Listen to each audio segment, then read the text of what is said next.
Hello and welcome to the Volunteer Firefighter podcast. I'm here with two fire friends. I've got Ash. Oh, hey there. And I've got Scott. Hi. So tonight we're going to talk a little bit about the new arrival and the first maiden voyage of the new engine here. So it's a 2023 Spartan Custom Cab. Your new pumper. Which one of you guys wants to take that? Not me. No, I can talk about the ladder on the back, the bottles, the cylinder storage. Ash can take the technical side. Well, there's a lot of things you guys did to this truck being a custom build. That's for damn sure. And we're going to get a little sneak peek video out soon as well about it. Ash, take it away. Yeah, so like we're saying, 2023 Spartan custom chassis manufactured by Hub out of Abbotsford, British Columbia. It's actually going to be one of the last Hub labeled engines coming out of there. There's been an amalgamation between a couple businesses, and whereas ours is one of the last ones that's going to be nameplated by Hub, I hear. They might amalgamate away from that, and all of the manufacturing will still be done there. But yeah, this is the last true Hub only chassis. So that's really, really cool. And there's a lot of really cool custom things about it. So we've always been, in our design, we kind of go one off, and there's a couple things that have made it mainstream through Hub that we came up with. So, yeah, and on that actually, I think that's pretty cool that they're making the changeover. So it's kind of the last truck for you guys, not the last truck, but the last Hub truck for you guys, because all your other engines have all been purchased through Hub, and the rest through Hub as well. And they've always been custom builds, and they're always been fantastic to work with all the little designs. And I feel like the fire department needs some little kickback from Hub for a lot of the things you're going to talk about, which they've kind of run with now. Yeah, so a couple of those items are actually on our older engines. Some of the pull-out trays were designed by us for footsteps there. But on the new engine, the cab itself is pretty straightforward. I mean, obviously some of the stuff on the inside is pretty sweet, and we can go through that once we do the video. But we have a mid-mount pumper, which is really important to us here, getting that elevated sort of bird's eye view for the pump operator. You guys saw a lot of value in there, and I definitely have to agree with that. But like Scott was saying, some of the cool features with that ladder in the back, which I'll let you grab that in a sec, and we've got some pretty cool bottle storage. We got a really cool rear suction, which was a bit of a point of contention when we were building it. The guys are like, this is crazy. Like, why would you ever want that? And, we explained because of our area where we respond to, super narrow alleyways and entryways to people's residence. Being able to put our portable bladder behind the engine, having that rear mount suction is great. So, overall, it's just a single axle. I don't know the overall length of it. Again, we can get all the spec and we can share that, but it's a really, really cool truck. Yeah, I think the other neat thing is that rear that rear suction, because traditionally, even us, we practice, we drop our drop tanks on the side of the truck as best you can, but sometimes you have to put it behind, and then you're putting extra lengths on it, and it's a pain in the ass. And the reason, two things, I think, is in the rural areas of our communities, we have these long orchard driveways, and they're tight. There's usually machinery and other shit around, and the old growth fruit trees and the vineyards now, they're taking up as much real estate as they can, so it's a lot skinnier driveways. So like you were saying, Ash, was with that rear suction is huge for space. And then also that mid-mount elevated pump deck in that application works really well. I mean, I know a lot of people, there's lots of arguments, it's got to be side panel all the way. Sure, for your area, but you're making it for our town here. So it's, it matches the rest of the fleet. What are the arguments for a side panel? I've never actually heard a good one. I don't think there is a good one. It's, the typical city trucks, it's shorter, right? little bit shorter. But again, like having that elevated platform here, you got pretty good space. You can kind of walk through each side. You're not just sucked right into the side of the truck. You can kind of see what's going on. But yeah, I mean, I've never really heard a true good one. I know our next engine, it's going to be just a side panel. But again, we wanted that shorter truck. We're already talking about it for when we strike up a committee, is because of our new builds. We got really small turnarounds. That's a pain in the ass. Yeah, I mean, as far as I can tell, that is the main and the only reason is going to be for wheelbase. So, size, tank size is also another one. As soon as you do that, you're losing, certain tank capacity. I mean, we're still hovering around 1,000 gallon, which is average. And then as soon as you go to an aerial apparatus, you lose the ability, obviously. And that's like where we're going next. We'll be looking at a quint, and once you start looking at that, obviously we're going to be going side panel. So in the next little while, this will be our last mid mount. But yeah, other than wheelbase, I don't know any upside. They're like the guys will argue because that's all that they've ever known is. A good pump operator doesn't need to see anything. A good pump operator, this and that, and I'm like, no, they don't need to. But what if they can? Like, it definitely doesn't hurt. It kind of, especially when you're there early. I don't want to say that pump operator is your safety officer, but they do have that removed, detached view of the fire where they are stationary and they are seeing things that, while everything's so dynamic, they have a different view than even the officer, which might be going inside, or the IC, which is still looking big picture, but their mind's on 1,000 things. So having that person with that bird's eye view is awesome. So there's been numerous times where I've been doing the officer thing, and then the pump operator shouts something from the deck, like, "Hey, look at this! Watch for that!" Like, "Oh yeah!" Like I can't not, like I can't imagine not having that mid mount. The guy's basically blind on one side when he's on that side pump. Yeah, we ran into the same scenario actually when we were just out on that deployment this summer. We had our old engine out, but it's still the same. It's the mid mount pump panel, and I was over on like kind of the delta side of the building for the one structure fire that we were fighting, and my pump operator yelled, "He's like, hey, it's coming out the window on the Bravo Charlie side now." So then we knew the fire had already progressed through and it was going to be a loss for the structure protection we were doing with forestry at that time. So having that set of eyes up high where he was, that's exactly what you just mentioned. It makes that difference. Yeah, so I mean, we can go into like the specs when we share our video, but we'll probably throw over to Scott some of the cool things, chat about moving that bottle location, getting our monitor. This is our first engine mounted monitor, and then the ladder, which is really cool. Yeah, I mean, we don't have to talk much about a deck gun. Deck gun's a deck gun. Lots of people have them. But yeah, it is our first deck gun, so there's some training involved in that. But yeah, I think in the whole tail end of the rear end of the truck is basically kind of the custom side of the thing. I mean, everything's custom, but it's really tailored towards firefighting. That's one thing we wanted with our build crew. A lot of times when we build these truck committees, in the past, it's always been truck driver. It's very important to have truck guys that they want to design a good truck. And then we had talked, well, a good truck's probably going to come no matter what. It is nice having guys that know about trucks and engines and pump capacities and all that stuff, but you also have to have firefighters on there who are, because trucks only being a truck for about 10 minutes, and then it parks, and then it becomes a firefighting apparatus. So all that stuff is very important. So what we did, basically the tail end of the truck, there's a few unique things. One thing is we changed the cylinder location. So normally on most of the trucks, there are current engines, and most of the engines that I've seen, these cylinders are on the sides of the truck. And inevitably, when we're changing other cylinders, especially if we're doing it by ourselves, most guys are going around the back side of the truck and changing on the tailboard.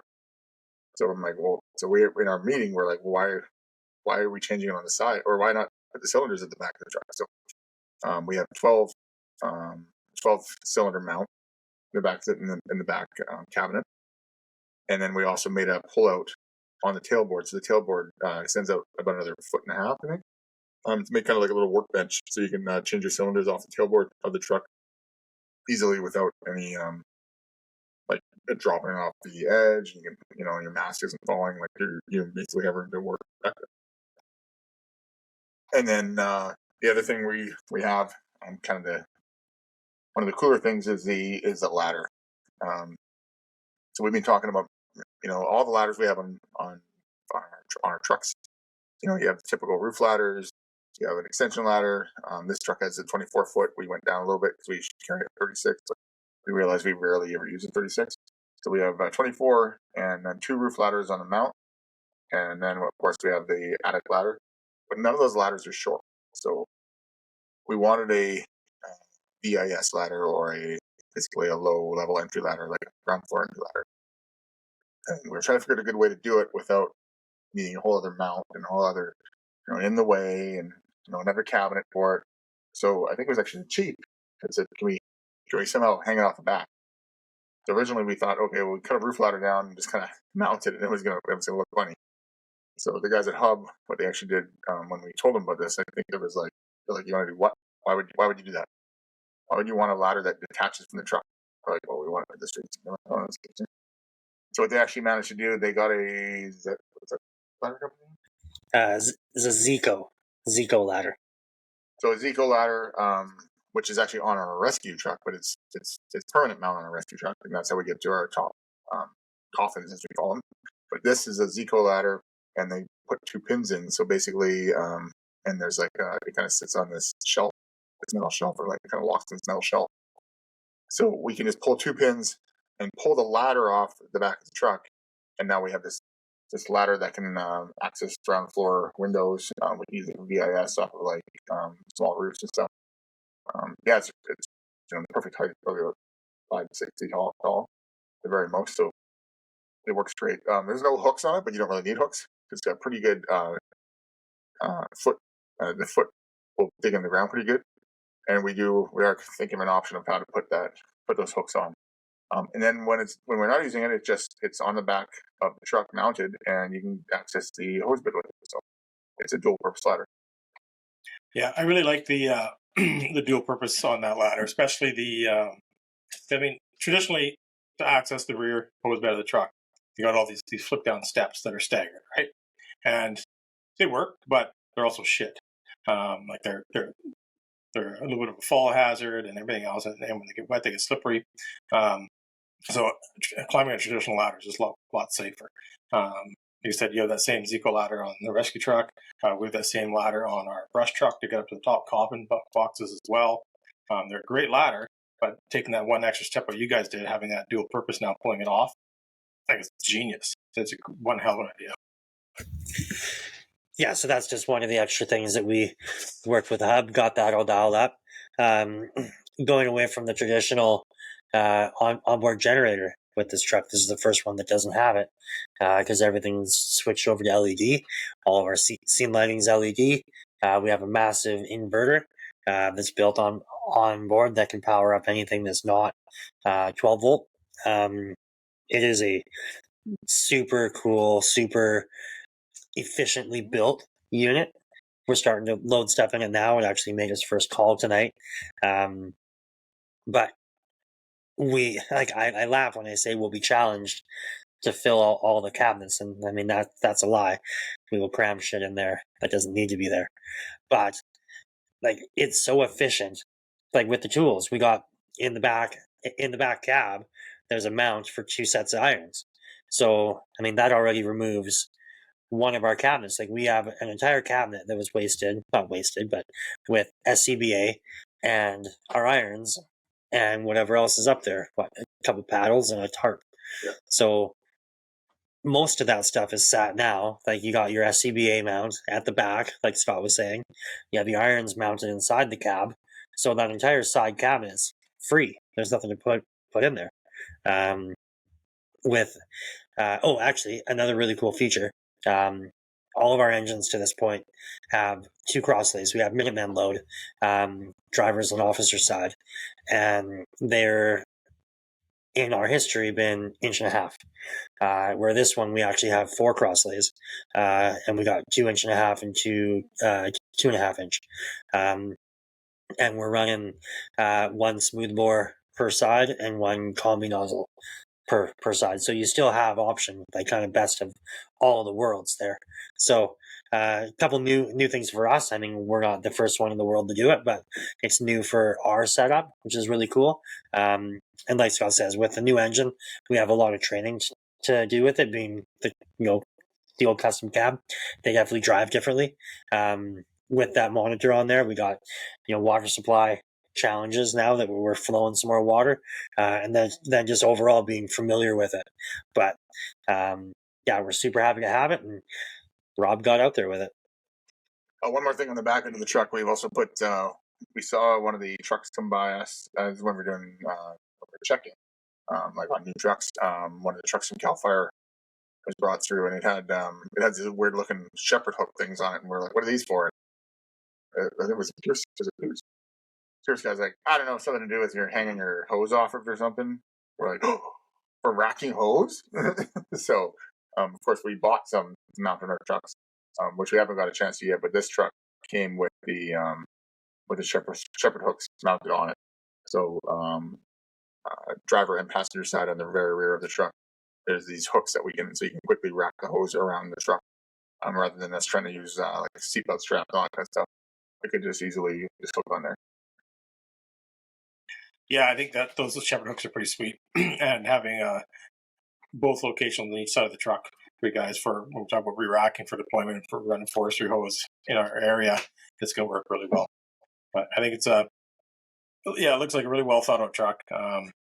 Yeah, I mean the other one, you guys also have that flip down step below the pump panel as well to help access up to the top when you're re-racking or whatever you need to do. Yeah, that's another pretty cool thing. It's not new to us. It's something that Hub's been offering. I don't know if anybody else does, but up on the pump panel, you can kind of get yourself halfway up. It's going to be great for actioning that monitor, but also just getting that better view.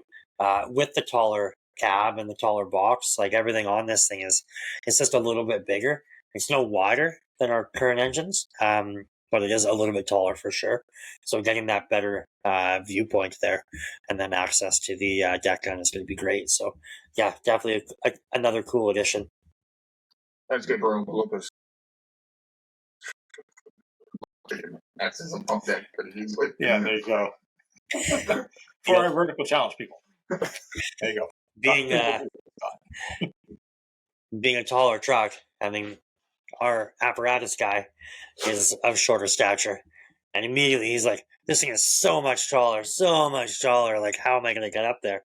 And I'm looking, I'm like, as a taller fella, like, man, it's not that much different. Like overall height, yes, but like access height, like to your first step, I'm like, man, what is that? Like 3/8 of an inch? He's like, oh no, it's like 2 or 3 inches for sure. I'm like, so me being tall, I'm like, that's nothing. Him being short, he thinks it's like a foot difference. So we go and measure, it's less than an inch, but like it is noticeable for sure. And then when you're already an inch or so less than an inch taller for your first step, and then like it is a big unit. So yeah, don't ask guys to measure inches. Of course, it's going to be more inches than you think. Oh man. Okay. Anyways, I gotta say the most exciting thing on my end of the truck is the Q siren. So, and I was hoping to be the first one to run it on the call, but as Ash alluded to, tonight we actually had a structure fire come in. So we responded because our new truck is not ready yet, as Ash said. We're still putting some gear on it, so it can respond as basically a third engine. It can pump water. It's got a full tank of water, and it's got some hoses on it, but it's not ready to it has no real hose bed or anything like that. It's got some SCBA on it, so it can do some work, but it's really going to be a third truck until we get all the gear. So we responded to structure fire, and while I'm making entry with the attack team, I can hear off in the distance. I'm like, I was like, damn it, because I wanted to be the first one on that truck, and the guy running the Q siren. And, absolutely, who doesn't? Yeah. So I guess Rob got that luxury, and you can never take it away from him. Well, I have to say, I was working tonight, so I got dispatched as the paramedic crew to do the fire standby, and all I saw was smiles coming off that truck, man. When when that crew got off and walked up to command, it was just big shit-eating grins. Like, yeah, they're pretty proud. And what a mixed bag of a truck too. Like there was a lot of people that generally make pretty early trucks. So I don't know if they were busy or we just happened to have a mixed crew that was in town. Like I mean, you guys' first truck, like you had Grant, who is like third truck at Yeah, best. it was like normally, like I said before, I usually know my crew. Like I usually we're volunteers. So there's usually kind of a crew of guys that I can usually, oh yeah, these are the guys that are on my truck. But it was like, oh, these people are usually on this truck at all. There was one guy on my truck that I'm used to having on the truck, so the rest were not. But so yeah, I guess each one of them was kind of in town for unique reasons and right around dinner time. So people were driving back and forth from work and such. So yeah, but they did great. It was just a small fire. We made entry quick and knocked it down and vented. Yeah, it's over in like 20 minutes. Everything vented and knocked down. Yeah, absolutely. It was pretty fast. I was of course watching the time because we're going to be coming and doing the podcast, and then heard the tones go out for you guys, and off goes the truck. I'm standing there at the station watching the fire truck go by. I think, oh. And then our hotline rang, and off we go. So it was pretty good. But when we arrived, we were out of there within 35 minutes. And again, you guys were already hoses were re-racked, and away you go. That was a pretty quick one. Yeah, I mean, being a smaller, fire, luckily it wasn't anything major. But it got called in by somebody walking by. There was nobody in the residence at the time, and they said that they could like see smoke and see like flickering flame inside of the structure. Didn't give an address, just gave a street and a cross street. So I'm driving down there. I'm on duty, so I'm driving down and I'm looking, and I can see some people kind of milling about on that end of the street. And I'm like, well, it's got to be over here. So I go and I'm looking at the structure, and I'm looking at the upstairs window, giving my windshield survey size up, and I'm about to go mobile, and I'm second guessing myself. I'm like, is that like fully like smoke filled second floor? I don't know. Okay, well, let's go do a quick 360 because that's going to tell us a story. And I get around to the back, and sure enough, like you can see pretty heavy smoke. It was starting to push out, and I could see flickering. So with the smoke, it was like kind of like drowning out the visibility of the fire. But you could definitely see smoke was trying to push out of some of the windows and blah blah blah. And like when you guys made entrance, you said it was like down to your knees almost. Yeah, it wasn't like it was like lavender. Like it was very light, or not like it was heavy colored smoke, but it was there was no speed to it, like no velocity to it. So yeah, it was definitely burned for a bit. It's funny because when you first got on scene, obviously you said nothing showing. So that's all our driver heard, nothing showing. So we're pulling out of the the hall, and it was so routine. And like because I had heard the next update. Because while he was starting the engine and doing his thing, he didn't hear you say, "Oh, I got smoke and flame visible now on the Bravo Charlie." So I was like, and he's like, "We going routine?" I'm like, "No, we're going go 3." He's like, "Oh," I said, "We got visible smoke and flames." He's like, "We do?" I was like, "Yeah." I didn't hear that. I'm like, "Oh yeah, well we do." So we went. Yeah, so like Todd says, the crew showed up really really quick.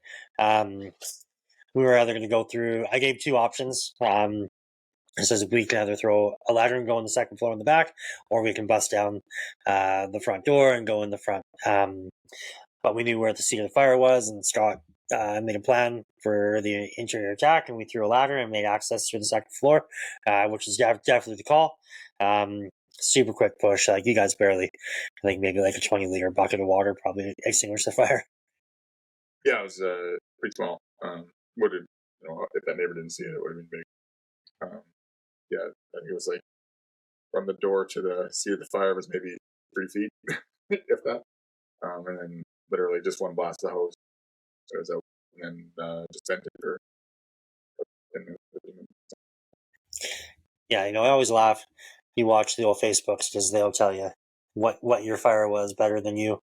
So I get home and there was actually like some pretty good positive comments. And one of the people, it was her husband that phoned 911. They were out walking their dog and they live on that road, and said from the time that they saw it, they made a call in the 911, and within 2 minutes we were on scene.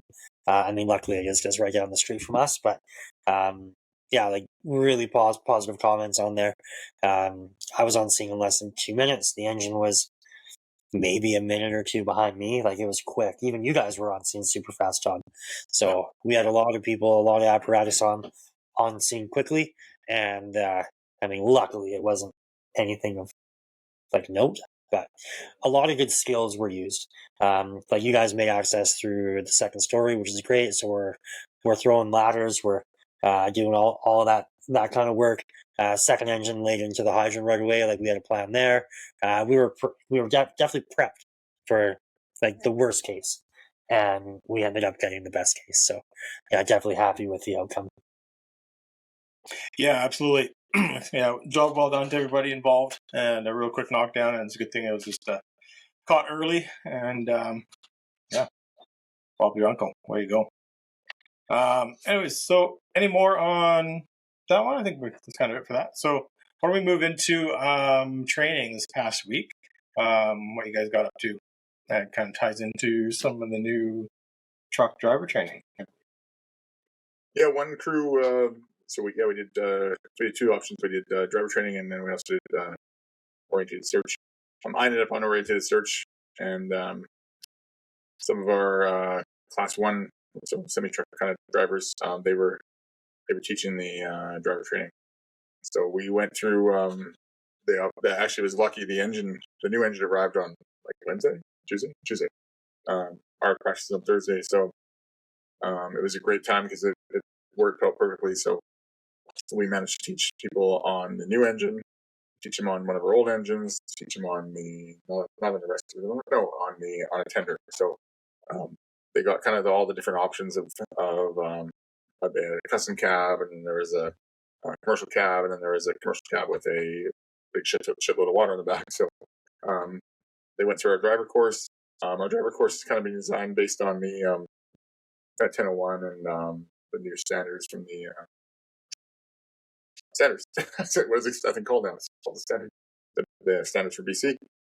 So we have that course laid out. It's basic course in slalom. I think reverse slalom, hard, like quasi hard braking, accelerate to highway speed, take a corner, just understanding the nature of the dynamics of the truck.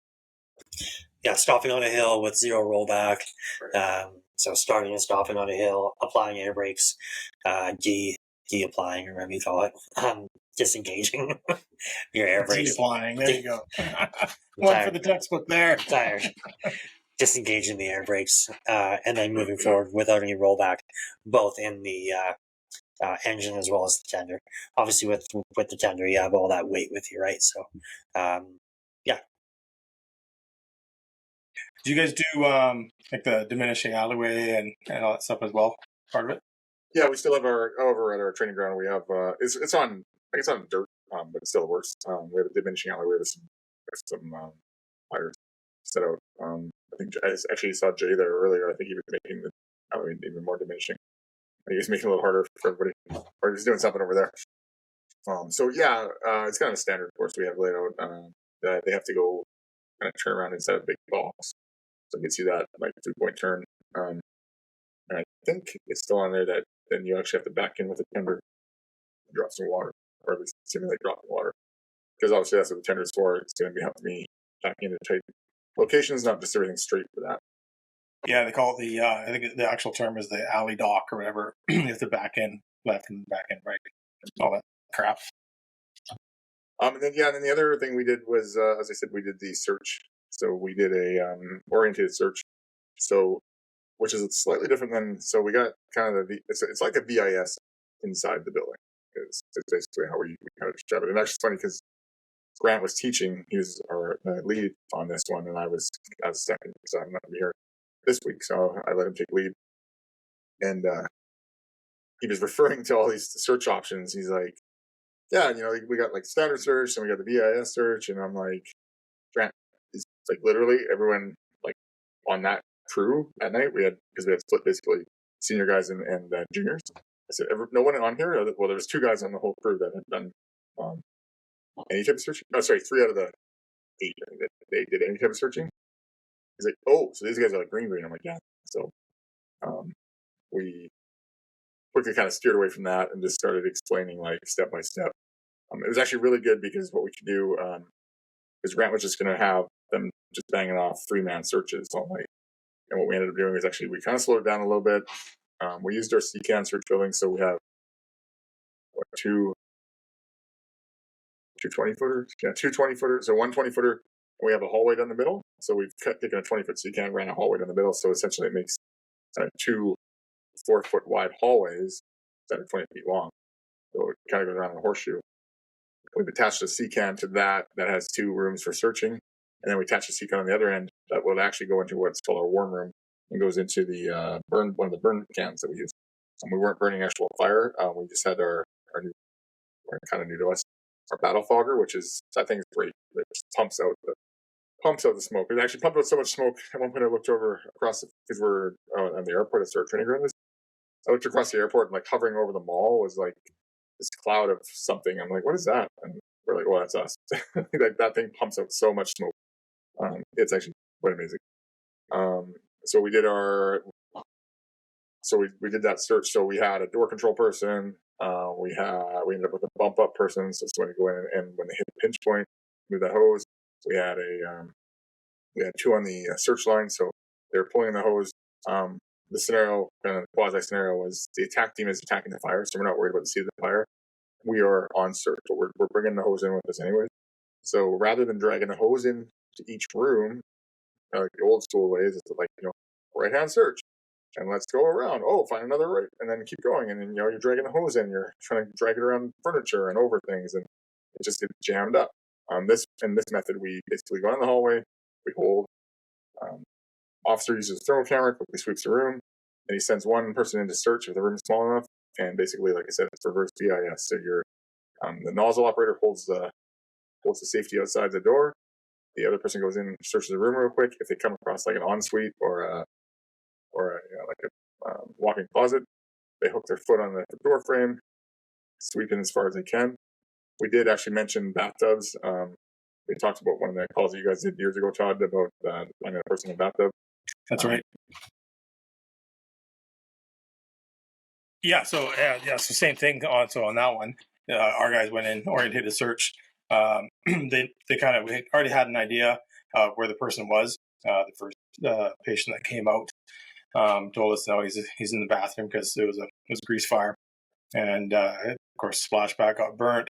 So he right away helped him into the bathtub, ran a bunch of water, and then of course the fire started and continued on. We hear some background noise. It is like storm central outside right now. It's hissing down, hurricane rain. It sounds like, ooh, baby, here it comes. Yeah. Anyways, so he was in the tub. Now the fire, of course, grew substantially and started involving everything. So our guys went, pushed down the stairs, did a hard right into the bathroom, and typical small bathroom. Did a quick search, and then he kind of caught himself. Our firefighter kind of caught himself at the back of the door. He's like, "Wait a minute, I didn't really feel the tub." Went back in, reached in, felt his arm get kind of cool because all the water, and then splashed around and found the patient and brought him back out. So super important to dive right in there and get him out. And he said it was actually very challenging getting him up and out and dragging him out. Yeah, it was something that was definitely mentioned because it's important to search those rooms thoroughly, not just in that quick search. I mean, sorry, we were still preaching a very quick search because this is still like the primary search, but doing a thoroughly quick search. I guess oxymoron, but it works. But yeah, it was a good practice. So we had each person kind of rotate. Oh yeah, and then we had 1 person on the outside, kind of. They're like a RIT team, even though there was only 1 of them. And they're also kind of like the extraction, like basically they'd walk around, they'd listen to where the crew was, and when the crew found the patient, because we had a discussion, we're like, okay, so you found the patient, now what?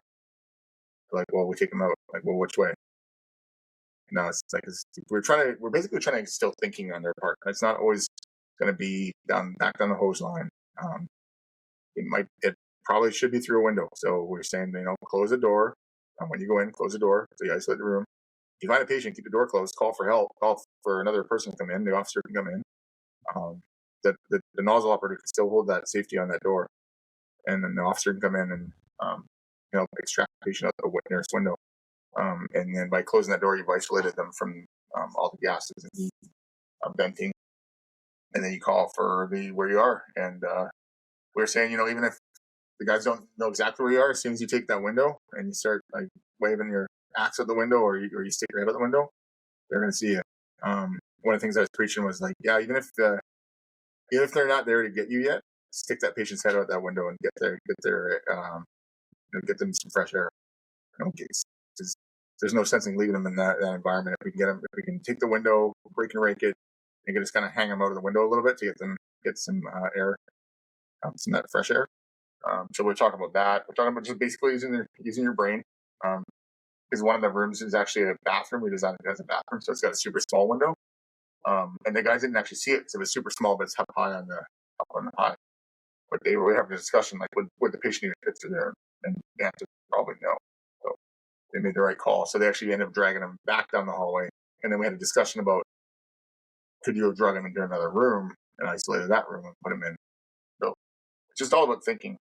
This search is thinking. Well, they're all thinking. But this one isn't. There's no like, it has to be this, has to be that. There's just good points to it. One thing we did preach was if you're the nozzle person and one person goes in the search, as soon as they come out, that person takes over the nozzle, and the next person goes in. The nozzle operator now goes in and search. Because I don't care who you are, you do 2 or 3 searches in a row. If it's mentally taxing, you're probably going to miss something. So you might as well keep switching back and forth. Yeah, I think like you mentioned, the big thing is just instilling that thought process. Is traditionally we always default back to straight back out the hose line. That might be your best bet, depending on where you are in the structure. But as you said, like if you're pushing down a hallway, you're going around some corners, or maybe now you're up on the second floor, and your better option is to find that isolated room that you've isolated and made a safe zone.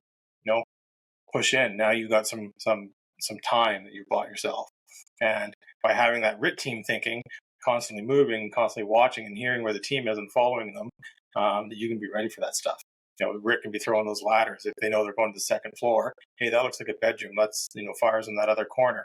Let's throw a ladder and get ready to take that window if we have to.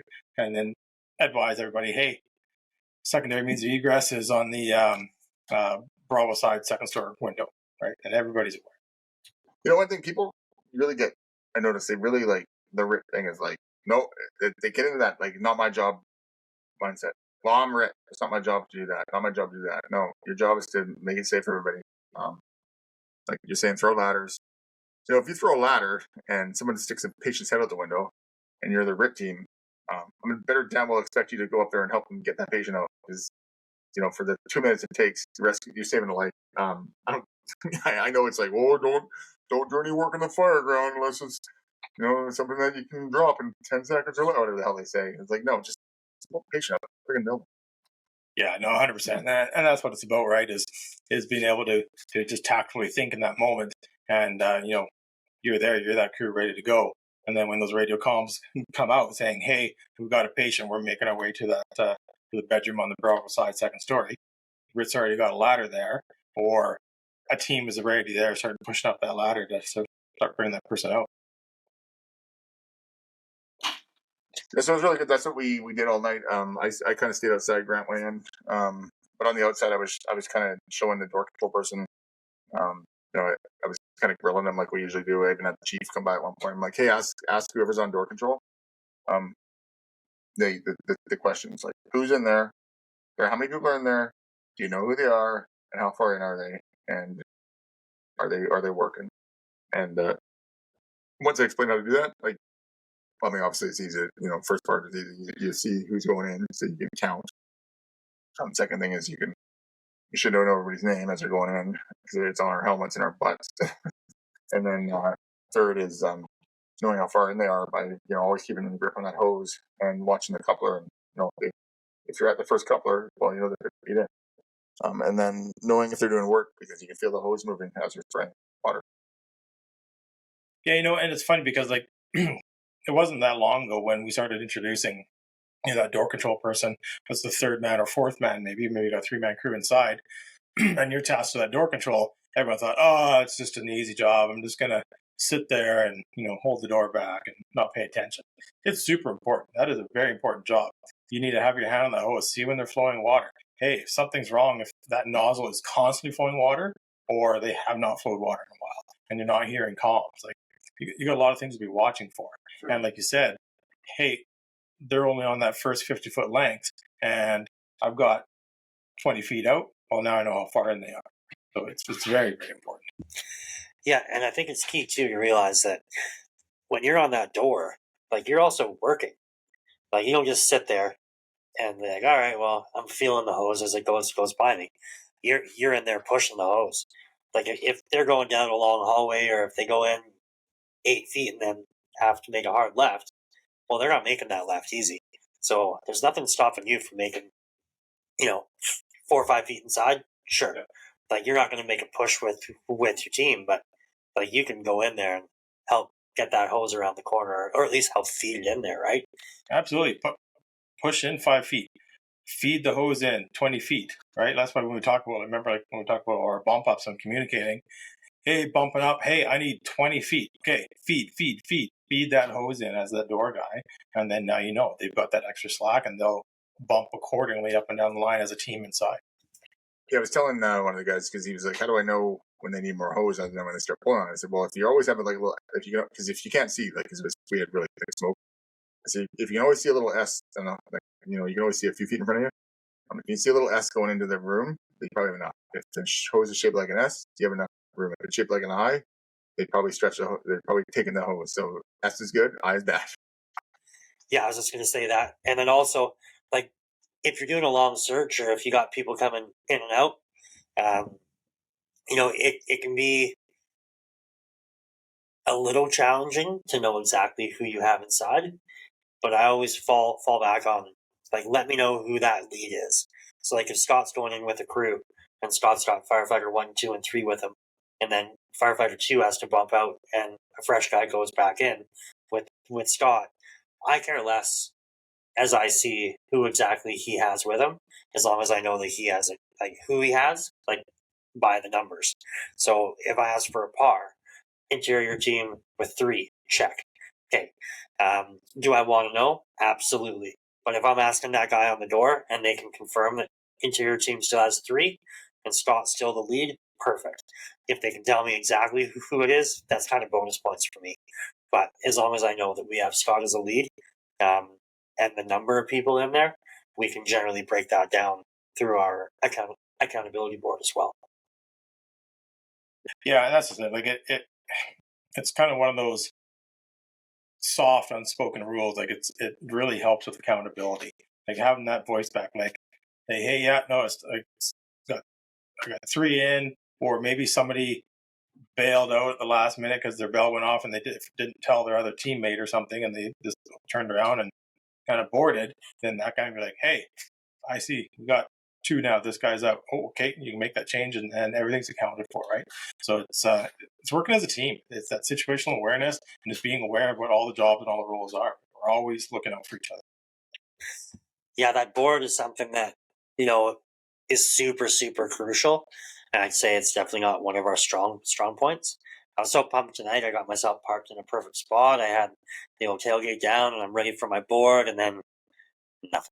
I'm like, well, so much for that. But like just getting in that mindset, because you would hate to have the event of something happening, but that's like that is your number one way of knowing where your guys are, what your crew is doing, and using that for accountability. It's funny. I had all the tags. I had the little tags ready to go. I had them all on the passport, and I was getting my hand mash when I got off the truck. As soon as I got off the truck, because we had a fairly green crew on the truck, so I had like 3 people ask me different questions, and I was like, "Oh yeah, do that," and then I saw you, and you were on the back side, or on the Charlie side. And And then you and I had a quick discussion, like, throwing a ladder versus going to the front door. Okay, so I went over, grabbed the ladder, and then I forgot all about the accountability board. But I knew who I had. Like, I knew the people I had, but I didn't hand you. I didn't give you the hand over the accountability. Yeah, so I mean, in an instant like that, all I did was I went back to the board, engine 181, boom, Scott, interior. So I had you guys set. Like, I knew that you were the lead of that team. So again, like, it comes back to what I was just saying.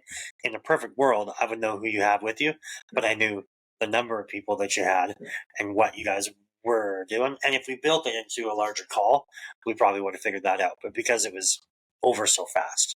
One thing I've done before, because usually the driver, I mean, the driver is a senior guy. You're not a brand new guy driving a truck. So the driver usually kind of has some semblance of who is on the truck. You say usually look in the back too, see who's out there, or they've talked them through, pulling hose for hauling for water, so they kind of have an idea who's there too. So maybe if the officer forgets something like an accountability passport, the driver can give the IC, yeah, it was this guy on the truck. Captain's busy, so they're almost like a secondary, like they're like you said earlier, they're like the safety guy. They're kind of like a safety guy for that truck. Yeah, so like, do you guys run 2 passports in your truck? I can't remember. Yeah, so we have 2 passports, 2 tags each. Of each passport gets put on the truck, and then the officer takes the one out, and ideally that goes off to IC. But many times, guilty as charged. It's been velcroed on my jacket, and I forget to hand it off. You may have that moment face to face sometimes, and then it's like, oh shit, it's on my coat still. Well, if that happens, that second set of tags is sitting on that truck still, so it can always be grabbed for that case. But also, like, this fire that you were talking about, like, it was so minor. Like, you knew exactly where everybody was. It was one team. Other guys were doing outside stuff, but it was over in minutes. So it was very, very easily controlled. Yeah, I mean, realistically, that was a water can at the end of the day, and then some venting. But yeah, you know what? I do really like the idea of the old twin as well. But I was going to mention with that new engine of ours, Rob, being the officer on the first call there, he found that he's like, it was actually a challenge to like turn around and grab everybody's tags from the back, just because it's so spacious. Says what might almost be better is to have those tags mounted in the back, so the firefighters load up the tag, and then just as they are getting ready to hop out, they pass the entire tag, like the actual like board, up to the officer. So here's all of our personal tags on it, and you can go and do whatever you have to do with it now, Captain. Rather than trying to grab individual out of the back, you just have to worry about you and your driver basically, rather than the 4 in the back. I've actually liked a lot lately with Bob's command board, because he's got all the tags on his command board too. So I could just go over and be like, I have this guy on my truck. And then it's almost like that dual role like you're talking about. Because then I usually have the passports either velcro to my chest or they're on the truck, like they were tonight. Not on purpose, but I have quite often went over to the chief and just said that, this guy, because it's pretty easy to remember 4 or 5 people's names, and then he knows, and then he has that board running himself. Yeah, so on my engine, for the longest time, we had both tags kind of on the side of my 911 seat. So the guys that throw the tags on, they'd sit there. And then same thing, I've got to turn around now with my pack on to grab the tags. And it was a pain in the ass. It was really hard to reach. And as we get older, shoulders don't bend as good to reach that. So we actually moved them up to just in front of me now. Our other engine, they're mid-mount, so it's easy to grab, but the guys just lean forward and throw it on. But the custom cab, you got so much real estate, that dash, it's hard to reach. So I think in my current engine, they throw me their individual tags while we're driving, and I just grab them from them and then I stick it on. It works for now for that truck, but as soon as we get a custom cab, yeah, we're going to have to figure out a different placement because it's not going to flow as nice.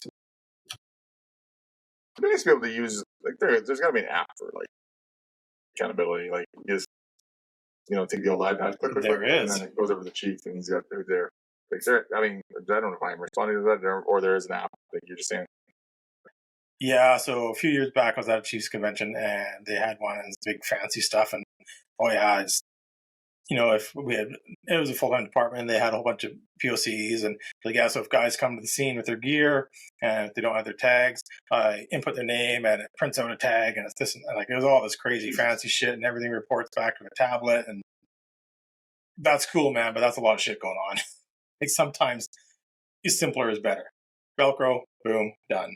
Like, it was a very neat system, but it was a lot of moving parts.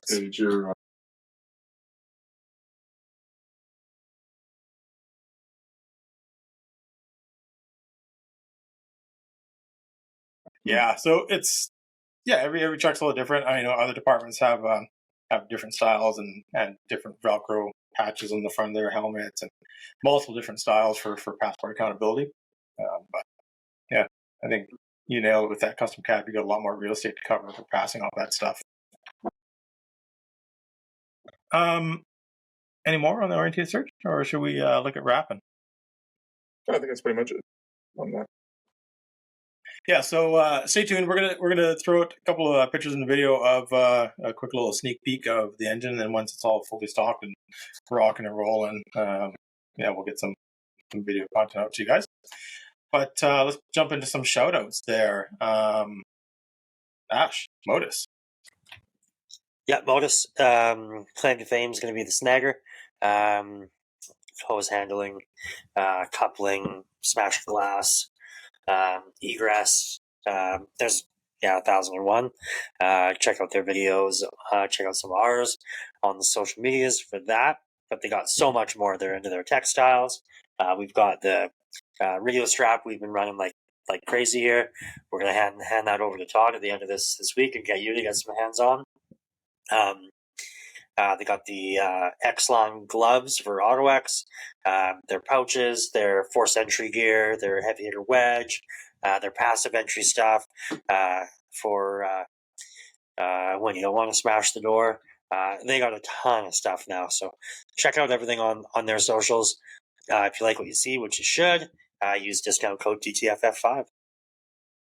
Yeah, absolutely. And I was trying to get your chief to break a window the other day on the call I was on. We had a motor vehicle incident. We needed to gain entry into the car.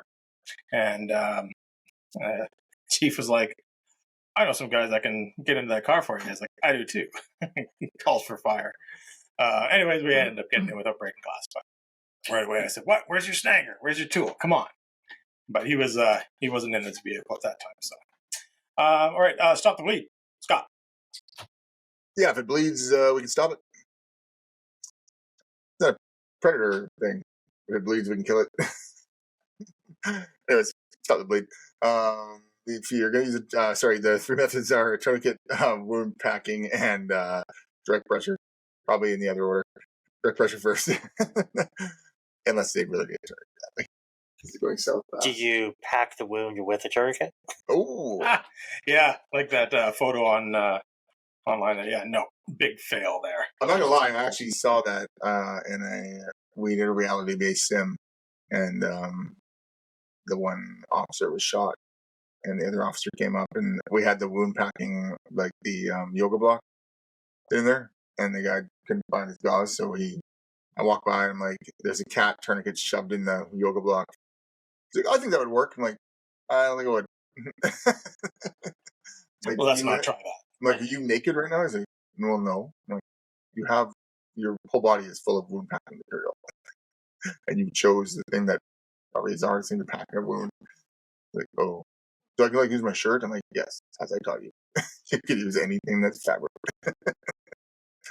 Anyways, stopthebleed.org.com, Australia.ca. You can go to any of those, depending on where you're from. Take the test or take the courses for free, and go out and teach it. Absolutely. And on that note, actually, my buddy Miles Randall owns and runs Team Aeromedical. They were just at a conference here on the weekend, and one of the vendors there was the manufacturer for SAM products, for SAM medical products. So the typical SAM splint, the SAM chest seals, you name it. They make tourniquets, junctional tourniquets, all sorts of stuff.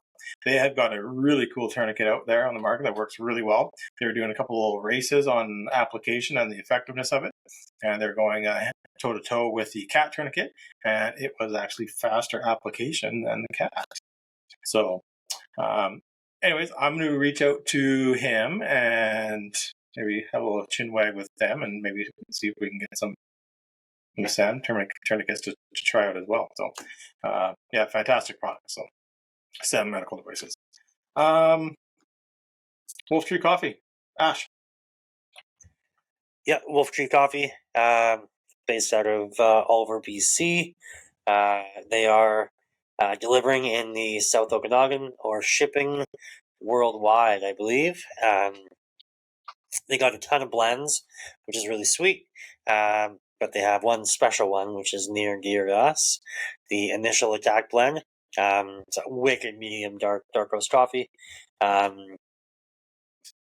Came up with it with these three gems here. Came up with the blend. Did some sample blending and tasting, and it is getting rave reviews. They're getting really good sales out of it. And the beauty of it is, with every pound of coffee sold, they donate $2 to the Honor House Society. So that's an Honor House in the Lower Mainland and Honor Ranch up here in the interior. So awesome local company to support, as well as that kickback to the Honor House Society, which is super cool. So check them out, wolftreecoffee.com, I believe. Place an order and they'll ship it to you. Yeah, outstanding. All right, and if you like country music, Scott. Yeah, Tanner Rosen. Country music out of the West Coast of Canada. There are, I think they're turning around some fall fairs right now. He's got lots of new music out. Check him out on Spotify. I'm not going to try to remember the names. Check him out on Spotify for all that, for all your needs, and check him out if he's in your area. Yeah, absolutely. And of course, you have us. So check us out on Facebook, YouTube, and TikTok and Instagram. And also on our Facebook, you can find our link for our shirt sales, our Moose shirts, or DTFF Moose shirts. You can go to dtffstore.com and place your order for those shirts. We'd love to get them out to you. We still have a bunch left. Yeah. Yeah, and definitely, if you haven't had a chance, cruise over to our YouTube. We've been getting a lot more views as of late. We're trying to put some more videos and such on there. That is where we're going to do the truck tour. We're going to do that. I know we just posted the video of Gabby and me racing to put on our gear. One of our followers is like, something tells me Ash is sandbagging. I might not be the fastest guy, but that was not even half speed. Like, I was going slow. And, I mean, that video is a year or so old already. I think Gabby's probably doubled her time now. So, but it was something, really cool. I did one with Gabby. I did one with Seth, my son, as well. And Cass wants to get you guys to do it too. So watch for some more of those. It's pretty funny. We put a bit of a challenge out. So if you're listening and you got a kid, drag them down to the hall and see if they can be getting your gear on. But yeah, head on over to the YouTube. We're right close to a threshold that'll just help push us out more. I don't know if it's just like a blue check box or a fancy star or something, but we're really close to hitting the threshold, which would be really cool for us. So appreciate the people that have been watching, and if you haven't been, check on over to YouTube and give us a bit of a watch there. All of our podcasts are actually on YouTube, if you haven't noticed already. So if you want to see the stupid faces that we make and everything else when we laugh at each other behind each other's back when we're saying something stupid, Right. or I mean right in their face, yeah, go on over there and have a look. Yeah, absolutely. Yeah, please check out the YouTube. That'd be great. We're going to get some more content out to you as well. I got a few other ideas as I'm looking at one device right now, actually on your desk. Yeah, we'd like to do a review on and maybe see if we can get something going with that. That'd be cool. And yeah, any more? Ash. Thank you and have a good night. Scott. Thanks everybody for listening. As always, stay safe, stay DTFF. Good night.